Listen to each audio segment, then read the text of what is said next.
Sponsor by Perl dental, a multi speciality dental clinic. हमारे यहाँ smart card द्वारा भी इलाज किया जाता है। दंत, मुख, जबड़े एवं चेहरे से संबंधित समस्त बीमारियों का निदान अब आपके शहर में उपलब्ध। डॉक्टर कंचन सिंह, BDS, MDS, पीडोडोंटिस्ट। हमारा पता CLC प्लाजा, मंगला चौक, मुंगेरी रोड, बिलासपुर।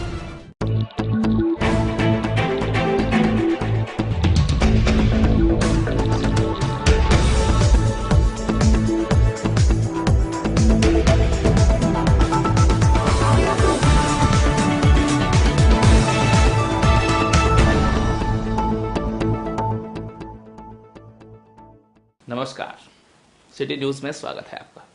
आपके आसपास की खास खबरों के साथ मैं मनीष मनसागर। आइए बुलेटिन की शुरुआत करें। सबसे पहले एक नजर आज की अहम खबरों पर।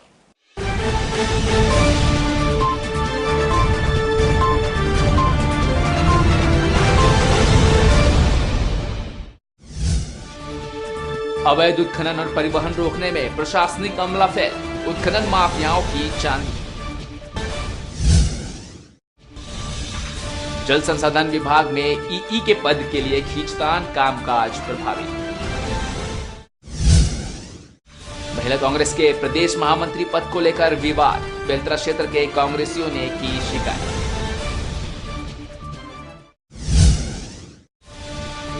और धूमधाम से मनी छोटी दिवाली, शुभ कार्यों की होगी शुरुआत।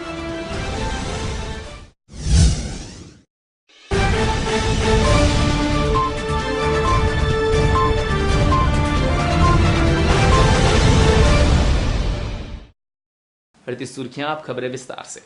खनिज विभाग की तमाम कोशिशों के बाद भी जिले में अवैध उत्खनन परिवहन का दौर जारी है। बिरकोना से तुर्काडी पहुंच मार्ग पर खुलेआम मशीनें लगाकर मिट्टी की अवैध खुदाई की जा रही है, जिन्हें प्रशासन और खनिज विभाग की थोड़ी भी चिंता नहीं है। ऐसा लगता है जब मौके पर मीडिया पहुंची तो कुछ देर के लिए अवैध उत्खनन थम जरूर गया, लेकिन अवैध उत्खनन करने वाले पीछे नहीं हटे। खनिज विभाग के नाक के नीचे शहर के आसपास ऐसी कई जगहों पर अवैध उत्खनन बेधड़क जारी है, जिन पर नकेल कसना जरूरी है। जिले में राष्ट्रीय राजमार्ग क्रमांक 200 खोखसा रेलवे ओवरब्रिज में PWD के ठेकेदार द्वारा सारे नियम कायदे को ताक पर रखकर ओवरब्रिज का निर्माण कराया जा रहा है।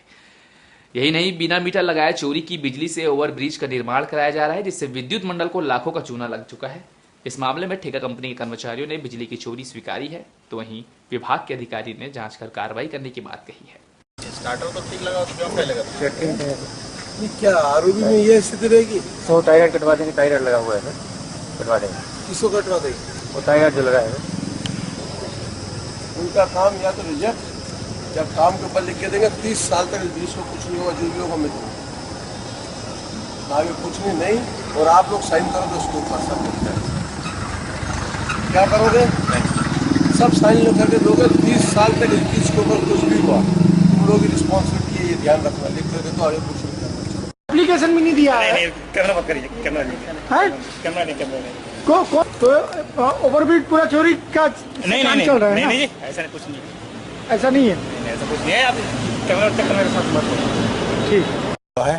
अभी मतलब क्या है, थोड़ा सा यहाँ मतलब ये मानना है कनेक्शन मतलब उनके लिए बोल दिए हैं। अब वहाँ से कनेक्शन जो मीटर लगाया है उसको उखड़वा के यहाँ डालेगा। लेकिन है तो चोरी की बिजली से अभी तो मतलब बंद कर दिए थे। मतलब क्या थोड़ा सा उसको मानना है क्या इस कारण लगाए, तुरंत लिखवा दे रहे हैं, तुरंत।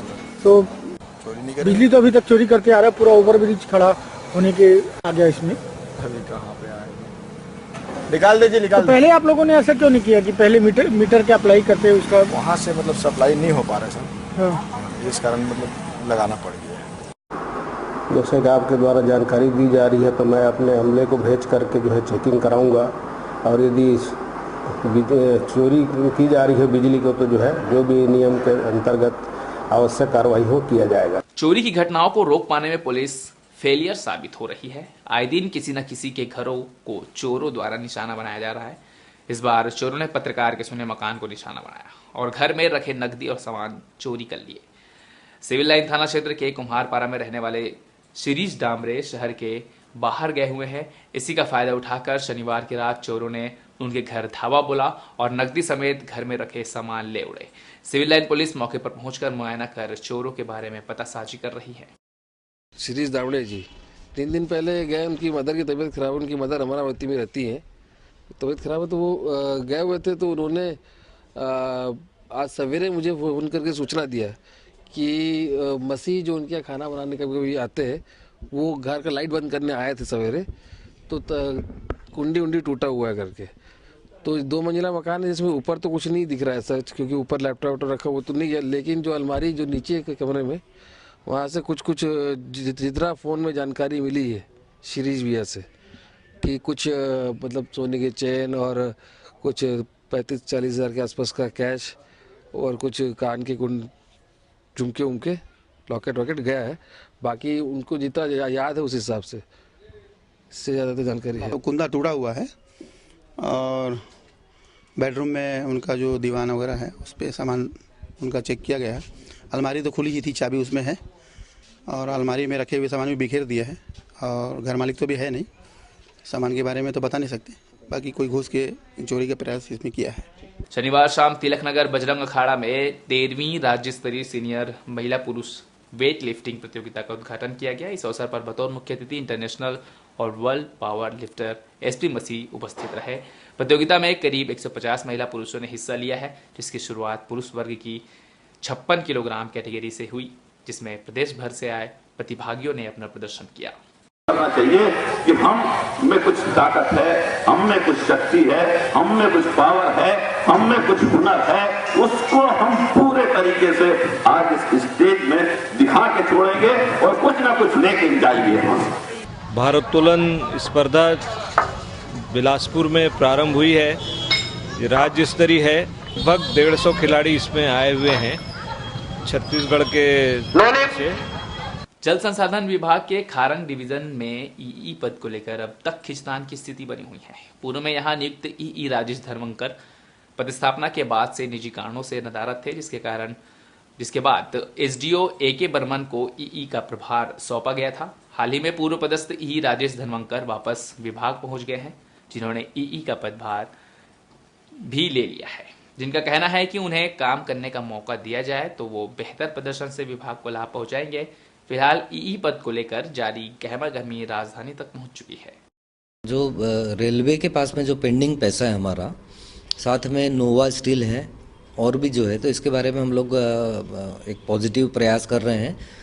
और ऐसा कोई नियम नहीं बोलता है कि जो, क्योंकि जल संसाधन संभाग जो है हर एक टाइप की जो भी जल उपलब्ध होता है किसी को, उसके लिए वो हकदार है पैसा लेने का और हम उसको लेकर रहेंगे। प्रदेश में माइनिंग प्लान के साथ नीलामी की तैयारी प्रशासन द्वारा की जा रही है, जिससे माइनिंग फील्ड में काम करने वाले व्यवसायियों को पिछले 3 महीने से कार्य नहीं करने दिया जा रहा है। प्रदेश में महासंघ का गठन कर व्यवसायी इस निर्णय के विरोध में आ रहे हैं, जिनका कहना है कि कहीं रेत, पत्थर सहित गौण खनिज के खदानों की नीलामी हुई तो कीमतें आसमान छूने लगेंगी, जिससे आम लोगों के साथ व्यवसाय से जुड़े लोगों को भी परेशानी होगी। लिहाजा महासंघ जिला स्तर पर बैठक कर सदस्यों की सर्वसम्मति से विरोध प्रदर्शन करने वाली है, जिसे लेकर रविवार को जिले में भी एसोसिएशन की बैठक आयोजित की गई। अभी एग्रीमेंट नहीं हो रहा है, लीज ग्रांट नहीं हो रही है, उसी संबंध में ये बैठक हुई है। हमारे आदरणीय तिवारी जी, हमारा महासंघ रायपुर में बना है और उसकी एक बैठक होनी है 24 तारीख को। ये किस संबंध में बैठक? उसी संबंध में बैठक है कि हमको 24 तारीख को जाना है और अगर शासन हम लोगों के पक्ष में जो निर्णय लेना है वो जल्दी नहीं लेती है और हम लोग का कार्य नहीं शुरू होता है तो हम लोग इसको बंद करेंगे छत्तीसगढ़। हमारी ये अपेक्षा है सरकार से कि ऐसा नियम लाए कि जो जिसके लिए मतलब जो है एक तो सबको रोजगार भी जिनका है वो बचा रहे और जो उनके रोटी रोजी की समस्या मत आए। नीलामी निश्चित तौर पर नहीं होना चाहिए, ऐसा संघ और हम सभी मानते हैं कि नीलामी की वजह से चीज़ों के दाम बढ़ जाएंगे, किंतु फिर भी शासन अगर ये चाहती है कि नीलाम करना अनिवार्य है तो इस तरह की पॉलिसी बनाए जिसमें मटेरियल के दाम ना बढ़े, क्योंकि हमारे ऊपर जितने खनिज उत्पादक संघ के छोटे छोटे ठेकेदार हैं, इन सब के ऊपर माइनिंग प्लान लाद दिया जा रहा है। अब एक माइनिंग प्लान कितने में बनेगा, फिर माइनिंग प्लान के बाद आप उसमें प्राइवेट लैंड में भी नीलामी अगर लागू करने जा रहे हैं, ग्रास लैंड में भी नीलामी लागू करने जा रहे हैं। शहर में रविवार को 3 परीक्षाओं में लगभग 26,000 परीक्षार्थी शामिल हुए। इसमें व्यापम की ओर से सहायक श्रम अधिकारी, श्रम निरीक्षक और ग्रामीण उद्यान विस्तार अधिकारी और पंडित सुंदरलाल शर्मा ओपन यूनिवर्सिटी की ओर से प्री बीएड और डीएड की परीक्षाएं ली गई। इसके लिए शहर भर में 40 परीक्षा केंद्र बनाए गए थे। सुरक्षा के लिए सभी परीक्षा केंद्रों में पुलिस बल तैनात किया गया था। अधिकारियों ने सभी केंद्रों का निरीक्षण कर केंद्राध्यक्षों को विशेष दिशा निर्देश भी जारी किया। इन परीक्षाओं के लिए शासन ने सुरक्षा के पुख्ता इंतजाम किए थे। वहीं परीक्षा हॉल से परीक्षार्थी निकले तो व्यापम के प्रश्न पत्र में उन्होंने त्रुटि का भी जिक्र किया और अंकों में बढ़ोतरी की भी बात कही। पेपर तो वैसे ओवरऑल ठीक ठाक आया है, लेकिन इसमें व्यापम की त्रुटियां प्रकाशित हुई है। जो मेरे को जो मिला था सेट सी, उसमें 105 और 119 नंबर का जो क्वेश्चन है, जो तार्किक योग्यता से संबंधित उसमें प्रश्न दिए गए हुए थे, उसमें प्रश्न तो दिया गया है, लेकिन जो प्रश्न था वो डायग्राम से संबंधित था, वो डायग्राम दिया ही नहीं है। तो हमारा 2 नंबर का इसमें सीधा सीधा नुकसान हुआ है और 2 नंबर के चलते अभ्यर्थियों का हार जीत का फैसला हो सकता है। तो ये व्यापम की बहुत बड़ी लापरवाही है। 40 क्वेश्चन आएगा भारतीय जीएस से, जबकि इसमें 48 क्वेश्चन पूछा गया है, जो कि सरासर गलत है। क्योंकि छत्तीसगढ़ के विद्यार्थी हैं, छत्तीसगढ़ के क्वेश्चन आना चाहिए, इससे क्या उनको फ़ायदा होता है। इसके अलावा गणित के एक भी क्वेश्चन नहीं आए हैं। जो भी आया है रीजनिंग से संबंधित क्वेश्चन है, तो गणित के कम से कम 10 क्वेश्चन तो आने चाहिए, क्योंकि उसमें उल्लेख था। बाकी ओवरऑल तो पेपर ठीक रहा। एक छोटे से ब्रेक के बाद जल्द हाजिर होते हैं, आप बने रहिए। न्याय की बात हो या अपराध, राजनीति हो या जनता से जुड़े मुद्दे, खेल जगत की खबरें हो या धर्म कला से जुड़ी, शिक्षा हो या स्वास्थ्य, किसान हो या कारोबार, सबसे है हमारा सरोकार, क्योंकि सिटी न्यूज है सच के साथ। ब्रेक के बाद स्वागत है आपका। कांग्रेसियों में अंतरकलह की एक और शिकायत सामने आ रही है। त्रिलोक श्रीवास की पत्नी स्मृति श्रीवास को महिला कांग्रेस कमेटी द्वारा प्रदेश महामंत्री नियुक्त किए जाने को लेकर बेलतरा विधानसभा क्षेत्र के कार्यकर्ताओं ने विरोध शुरू कर दिया है। कार्यकर्ताओं का कहना है कि बागी रही स्मृति को महत्वपूर्ण पद देने से बाकी कार्यकर्ताओं की मेहनत पर पानी फिर गया है। इधर ग्रामीण अध्यक्ष राजेंद्र शुक्ला ने मिली शिकायत को कांग्रेस के वरिष्ठ पदाधिकारियों तक पहुंचाकर सही कार्रवाई की बात कही है। एक नियुक्ति को लेकर जो प्रदेश महिला मंत्री स्मृति श्रीवास जी बनाई गई है, महिला कांग्रेस की प्रदेश महामंत्री, उनको लेकर विवाद के स्वर बेलतरा विधानसभा कार्यकर्ताओं में उठा है। तो अनीता रावटे जी को, माननीय अध्यक्ष महोदया को पहले प्रभारी महामंत्री सहमति लेनी थी। प्रभारी महामंत्री अध्यक्ष जी की सहमति ली थी, और यदि राजेंद्र शुक्ला जी से, नरेंद्र बोलर जी से संपर्क किया गया होता तो इनकी डिटेल जानकारी वहां मिल जाती, तो ऐसी गलतियां नहीं होती। मुझे इसकी भी शिकायत की जानकारी नहीं मिली है, लेकिन कुछ लोगों ने आज इस बात पर कहा कि शिकायत कर रहे हैं आपके पास, तो मुझे अभी पत्र नहीं मिला। पर ये महिला कांग्रेस का और प्रदेश कांग्रेस का चूंकि महिला का मुद्दा है और उनका अंदरूनी पार्टी का अंदरूनी मामला भी है, मेरे पास अगर कोई शिकायत आएगी किसी की तो निश्चित रूप से मैं उसको उचित फोरम में ले जाकर रखूंगा। रतनपुर पुलिस को लंबे समय से महामाया पारा निवासी दीनू उर्फ दिनेश चित्रकार के द्वारा अवैध शराब बिक्री करने की शिकायत मिल रही थी, जिस पर पुलिस ने अपने मुखबिरों को इसकी निगरानी में लगा रखा था। मुखबिर द्वारा दिए गए सूचना पर पुलिस ने कार्रवाई करते हुए घेराबंदी कर आरोपी को 48 पाव देसी शराब के साथ रंगे हाथों गिरफ्तार कर लिया और उस पर आबकारी एक्ट के तहत कार्रवाई की गई। दिनांक 21/11/2015 को जरिए मुखबिर की सूचना मिला कि दिनेश उर्फ दीनू अपने मोटरसाइकिल CG10 भी 6735 में दारू लेके जा रहा है, जिसको जो है ना पकड़ा गया, जिससे जो है ना 38 पाव देसी मदिरा पकड़ा गया। राजेंद्र तिवारी के आत्मदाह मामले में जांच अधिकारी का तबादला कर दिए जाने के बाद कांग्रेसी जांच पर मनमानी के आरोप लगा रहे हैं। कांग्रेस कमेटी ग्रामीण अध्यक्ष राजेंद्र शुक्ला ने दोषियों को हर हाल में सजा और पीड़ित परिवार को न्याय दिलाने के लिए हर संभव प्रयास करने की बात कही। पदयात्रा आंदोलन में मुद्दे को उठाने और सड़क पर उतरकर लगातार विरोध प्रकट करने की बात भी कही गई। कांग्रेसियों का मानना है कि जांच अधिकारी RS तिग्गा का ऐन वक्त पर स्थानांतरण कर सामने आने वाले तथ्यों को छुपाने का प्रयास किया जा रहा है। दो प्रकरण है, मनहर और राजेंद्र तिवारी, लेकिन दोनों प्रकरण के लिए जांच आयोग को जो बना था न्यायिक आयोग, उसके अधिकारी तिग्गा जी ही थे। उनको ट्रांसफर करने का सीधा सीधा मतलब है कि उस जांच को भटकाने के प्रयास से जिला सरकार कर रही है और दोनों पीड़ित परिवार को आज भी न्याय नहीं मिल रहा है। ये बड़े दुख का विषय है। हमने कल इस बात की आपत्ति दर्ज कराई है और आगे भी इस पदयात्रा के माध्यम से और जितने भी हमारे कांग्रेस के और आंदोलन है उसके माध्यम से इस मुद्दे को हम जिंदा रखेंगे। और जब तक उन पीड़ित परिवारों को न्याय नहीं मिलता, दोषियों को सजा नहीं मिलती, तब तक कांग्रेस चुप नहीं बैठी। मिसेस इंडिया ग्लोब 2012 की विजेता रह चुकी रेबिका बेन ने एक बार फिर 2015 सौंदर्य प्रतियोगिता में बाजी मारी है। प्रेस क्लब में पत्रकारों से चर्चा के दौरान रेबिका बेन ने अपने भविष्य की तैयारियों की जानकारी देते हुए अपने अनुभव पत्रकारों से साझा किए। टीवी सीरियलों से ऑफर को लेकर, बिग बॉस जैसे मशहूर सीरियल में एंट्री को लेकर मोटी रकम अदा की जानकारी रेबिका बेन ने दी। फिलहाल कुछ दिन पहले ही मेरे पास एक फिल्म का ऑफर आया हुआ है और जिसमें बहुत अच्छा एक कैरेक्टर है। उसका शूट नोएडा में है, तो बहुत जल्दी मैं शूट के लिए भी जाने वाली हूँ और एक फिल्म में फुल फीचर फिल्म है और हो सकता है दर्शक मुझे वहाँ देखेंगे। जी अभी तो फिलहाल मैंने टीवी सीरियल्स के बारे में सोचा नहीं है। पहले मैं एक फिल्म्स में एंट्री लेना चाहती हूँ, कुछ अच्छे फिल्म्स करना चाहती हूँ। मेरा इंटरेस्ट भी फिल्म्स पे है और आगे अगर कोई सीरियल का अच्छा ऑफर हुआ तो मैं सीरियल करना है। रविवार को देवउठनी एकादशी बड़े धूमधाम से मनाई गई। एकादशी एक दिन पहले शनिवार दोपहर बाद लग गई थी।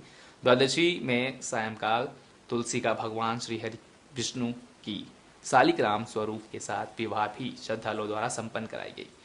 वहीं इस दिन से मांगलिक कार्यों की शुरुआत हुई। तुलसी विवाह के अवसर पर कुलदंड में भी महिला समिति द्वारा तुलसी विवाह का आयोजन किया गया। यहाँ विधि विधान से महिला समिति ने भगवान सालिग्राम और तुलसी का विवाह कराया। तो देवउठी एकादशी और इस एकादशी में कुदुदंड की जब महिला लोग इकट्ठा मिलकर पूजा पाठ किए हैं। यहाँ बहुत अच्छा कार्यक्रम इन लोग किए हैं और हमारे जो अध्यक्ष जी है इसी वार्ड की है तो उनको भी स्वागत के लिए बुलाया।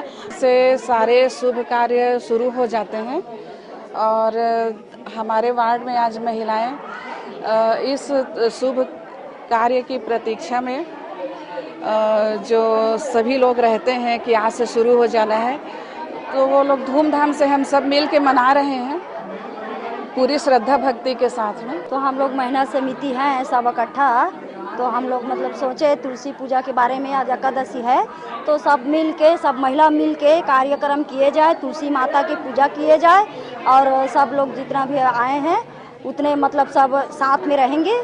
दयालबंद स्थित साईं मंदिर में प्रतिवर्ष की भांति इस वर्ष भी मंदिर का स्थापना दिवस मनाया गया। सन 1985 में बने इस मंदिर में लोगों की बड़ी आस्था है और हर साल एकादशी के दिन मंदिर में बाबा की महाआरती की जाती है और आरती के बाद प्रसाद के साथ ही भोग वितरित की जाती है।